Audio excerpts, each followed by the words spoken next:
Accept किया है। अगर एक्सेप्ट नहीं होता तो जुरिसडिक्शन होता तो एक्सेप्ट नहीं होता। कोई भी जाजू है। मैं फिल्म लाइन में करीब 20 साल से एक्टिव हूँ और आज तक करीब 10 फिल्में मैंने एज एन एक्टर और प्रोड्यूसर फिल्में की हैं और 11वीं फिल्म मेरी तू मेरा पहला प्यार, जिसमें मैंने एज एन एक्टर डायरेक्टर काम किया। मैडम जी अंजलि मैडम वो इस फिल्म की प्रोड्यूसर थी। हमने ये फिल्म 2022 में 2 लॉकडाउन के दरमियान बनी हुई बहुत कम फिल्में हैं, जिसमें से ये एक फिल्म थी, हिंदी फिल्म तू मेरा पहला प्यार। ये फिल्म मैंने उत्तराखंड में करीब 80% कंप्लीट की और वहीं के करीब 80% आर्टिस्टों को, टेक्नीशियंस को मैंने उसमें काम दिया।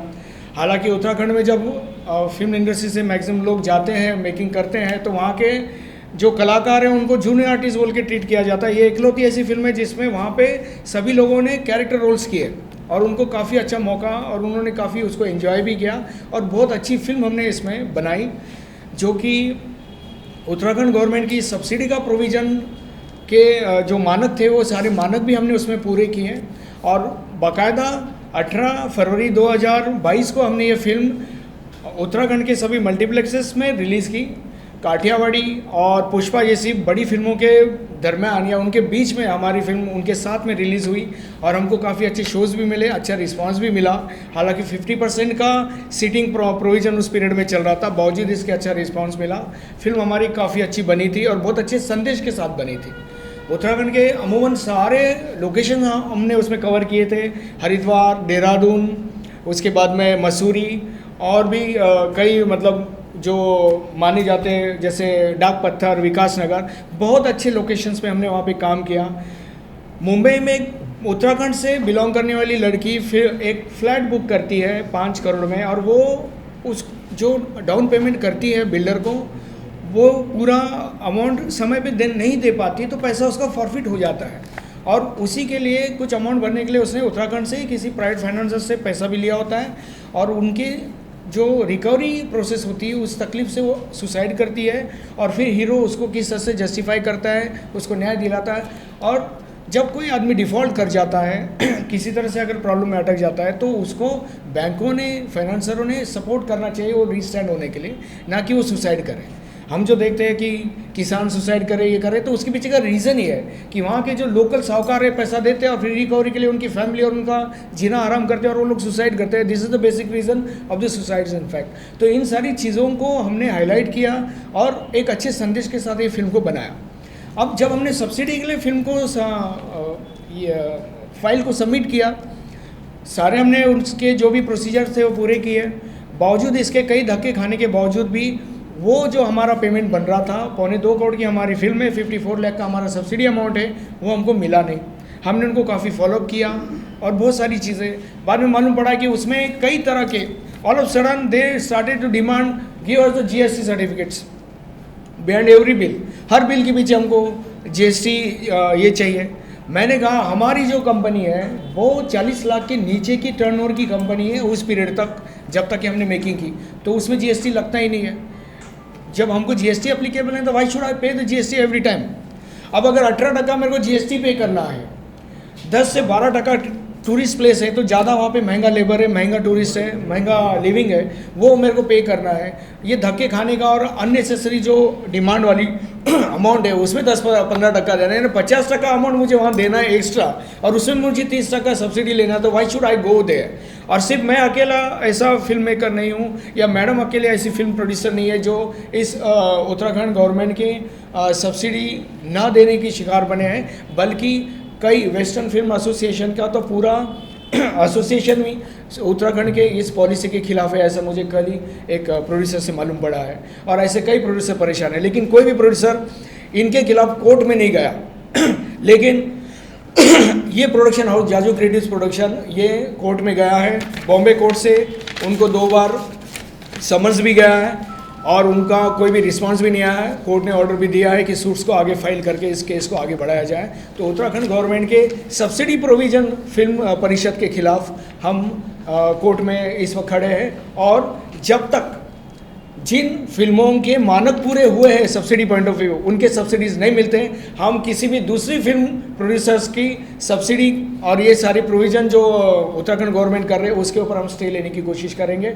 और डेफिनेटली हम प्रोड्यूसर को रिक्वेस्ट करेंगे कि जब तक कि ये पूरी चीज़ें समझ नहीं लेते वो वहाँ पर जाके फंसे नहीं, क्योंकि गवर्नमेंट ने फंसाने का काम किया।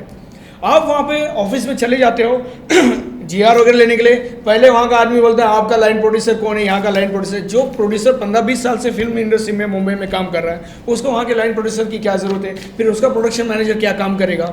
अल्टीमेटली अपना कोई आदमी प्लॉट करना, उसके ज़रिए फिर कुछ तो भी कंडीशंस रखना, ये सारी जो गलत चीज़ें हैं ये उस गवर्नमेंट की तरफ से हो रही है और उसके खिलाफ हमारा आज का ये प्रेस है।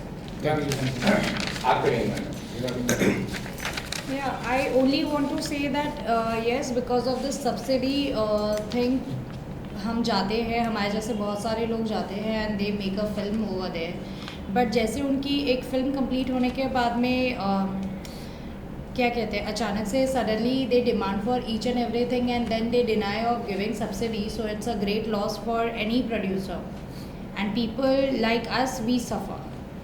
So I would request each and every producer to come in and join us and speak about it. That's it.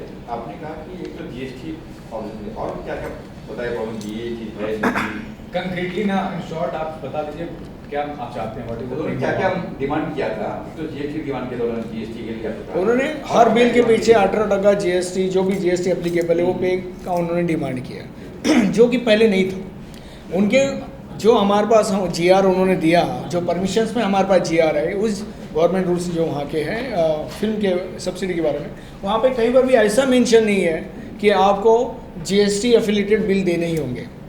मेरे पहले भी जिन फिल्मों ने या मेरे दरम्यान भी जिन फिल्मों ने लिया उसमें मैक्सिमम ऐसी फिल्में जो है पहले वाली, उसमें ऐसा कोई प्रोविज़न नहीं। मैंने फाइलें भी देखी, all of sudden they started demand in fact. तो मैं बोला ये सही नहीं है। अच्छा चलिए ठीक है, एप्लीकेबल है तो हम रेडी है, बट हमारे को वो एप्लीकेबल ही नहीं है ना, क्योंकि अब ट्रेडिंग बिजनेस है Jaju creatives production in the films in fact and production. तो वो 40 लाख के नीचे का अगर उसका टर्नओवर है उस फाइनेंशियल ईयर में, तो नेचुरली उसको वो एप्लीकेबल नहीं है, तो ज़रूरत नहीं थी। तो वो एक मैटर था। अच्छा दूसरा, फिल्म वो मैंने बनाई है थिएटर के लिए। आप देखिए सारे बड़े मल्टीप्लेक्सेस में फिल्म रिलीज़ हुई है और वो फिल्म को देख रहे 2 बाय देख के प्रोजेक्टर में उनके ऑफिस के अंदर। अच्छा वो कमेटी बैठी जो फिल्म के बारे में नहीं जानती, उनको मालूम नहीं एक कैमरा यूज़ करने का क्या बेनिफिट है या 4 कैमरे कहाँ यूज़ करने। दे स्टार्टेड सॉन्ग, वो नितिन उपाध्याय बोल के कोई उनका ऑफिस है, अरे आपने तो एक ही कैमरा यूज़ करके काम किया, एक ही 4K कैमरा यूज़ हुआ है, लोगों ने 4 किए 8 किए। मैंने कहा अलग अलग सीक्वेंस पे अलग अलग कैमरास का इस्तेमाल होता है। मुझे फोकस काम करना है, मेरा काम करने का स्टाइल ये है कि भाई मैं एक ही कैमरे पे मैं मैक्सिमम शॉट्स अलग अलग समय पे ले सकता हूँ और मेरे को लेना है। 8 कैमरा लगा के भी अल्टीमेट रिजल्ट तो वही है, क्योंकि जो शॉट लेने वही लेने। 8 कैमरा यूज़ करो, 8 का स्टॉक यूज़ करो, तो एडिट टेबल पे जाओ, 8 एडिटर्स या एट ए टाइम 4 एडिटर उस पर काम करेंगे, वो सब फोकस डिवाइड हो जाता है। या फिर कोई ऐसा शॉट जैसा स्टंट होता है कि भाई एक ही सेकंड में होने वाला है, तो ऐसी जगह पे कोई 1-2 कैमरा अगर मिस हो गए तो बाकी के तो उस समय मल्टी कैमरा का यूज़ होता है। तो ऐसा कोई शॉट तो मेरी फिल्म में है ही नहीं, तो why should I go for that. Finally you tell what is the demand of yours and what are the steps you are taking first, so that it will be clear from the press. Court चले गए आप, उसके बाद हाँ? Court चले गए आपने, court में हम मुंबई कोर्ट में हमने दिंडोशी कोर्ट में इनके खिलाफ केस फाइल किए, उत्तराखंड के फिल्म परिषद के खिलाफ, और उनको ऑलरेडी 2 समन्स भी जारी, क्योंकि जुरिसडिक्शन मुंबई है, बिकॉज हमने फिल्म को सेंसर मुंबई में किया है। At the same time Uttarakhand भवन जो है जहाँ हमारा पहला अप्रोच हुआ वो वाशी में है, तो उसकी वजह से ये जुरिसडिक्शन मुंबई का है। और अल्टीमेटली फिल्म के सारे मानक को जो फिल्म इंडस्ट्री और मुंबई इंडस्ट्री समझ सकती है, वो उत्तराखंड में अभी उतने क्या एक्सपर्ट्स नहीं हैं। तो कोई भी चीज़ अगर फिल्म को हमको थिएटर में दिखाना है, साउंड और हर चीज़ को प्रूव करना है, तो Mumbai is the best in fact. तो that's why we are the in Mumbai jurisdiction actually. नहीं, ये हमारी इस प्रोडक्शन हाउस की अलग अलग फिल्में बनी हैं। इसमें से ये 2 फिल्मों पे मराठी फिल्मों की सब्सिडी आई है, शिवाजी और गम्मतेगा रात्रीची पे। मराठी जो सब्सिडी के जो भी महामंडल के लोग हैं वो प्रॉपर थिएटर में फिल्म देखते हैं, थिएटर में साउंड वगैरह चेक करते हैं। ये थिएटर में फिल्म देखे बगैर डिसाइड कर रहे हैं थिएट्रिकल फिल्म को, तो ये सही नहीं है। जबकि उनको इनवाइट भी किया गया था कि आप आओ थिएटर में फिल्म देखो। हमने उनको सिल्वर सिटी देहरादून में इनवाइट भी किया था फिल्म जब रिलीज़ हुई थी तब। तो हमारी डिमांड ये है कि जो प्रोड्यूसर्स की सब्सिडीज़ रुकी है वो सारी की सारी सब्सिडीज़ अब रिलीज़ किए जाए, चूँकि अब इन्होंने नया इन्हेंस किया है, ज़्यादा सब्सिडीज़ दी जाएगी, ज़्यादा प्रोविज़न किया जाएगा। अभी उनका नया प्रेस रिलीज़ हुआ है हफ्ते भर पहले, लेकिन उसके पहले जिन प्रोड्यूसर के साथ गलत हुआ है पहले उनको वो सही करें ताकि आगे जाके दूसरे प्रोड्यूसरों के साथ गलत ना हो। 100 करोड़ से भी ज़्यादा का पैसा फिल्म लाइन से वो लोग कलेक्ट कर रहे हैं, उसकी प्रेस रिलीज़ भी है, और बजट दे रहे 30% के नाम पे 3 या 5 करोड़ रुपए। उसमें भी एक एक 1.5 साल के बाद वो रिलीज़ होता है, उसमें भी कई लोगों को रिजेक्ट किया जाता है जो कि उनके गवर्नमेंट जीआर में कहीं लिखा हुआ नहीं है।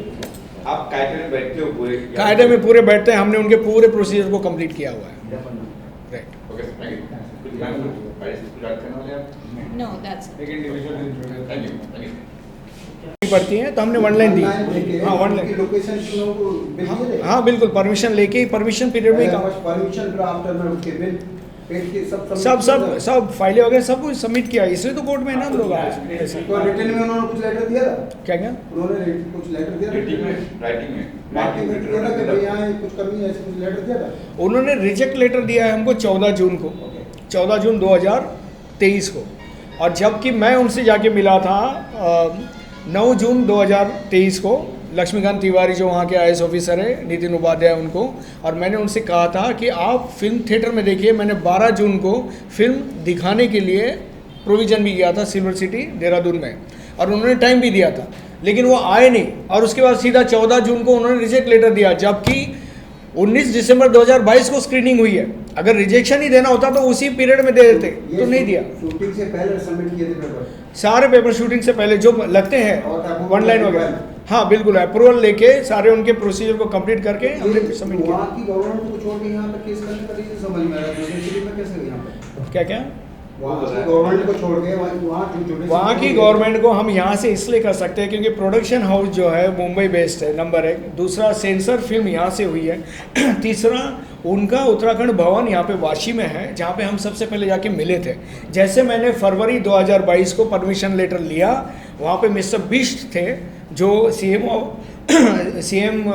उस वक्त जो चीफ मिनिस्टर उनके तरफ से यहाँ का काम देखते थे, तो मिस्टर बिष्ट को हम जाके मिले थे। मिस्टर बिष्ट मेरे ऑफिस में भी यहाँ आए थे मुंबई में। तो ये सारा मतलब जुरिस्डिक्शन है, ये मुंबई जुरिस्डिक्शन में आया है, इसलिए हमने मुंबई से इसको फाइल किया है। तो डॉक्यूमेंट्स की सर्विस यहाँ करते हो?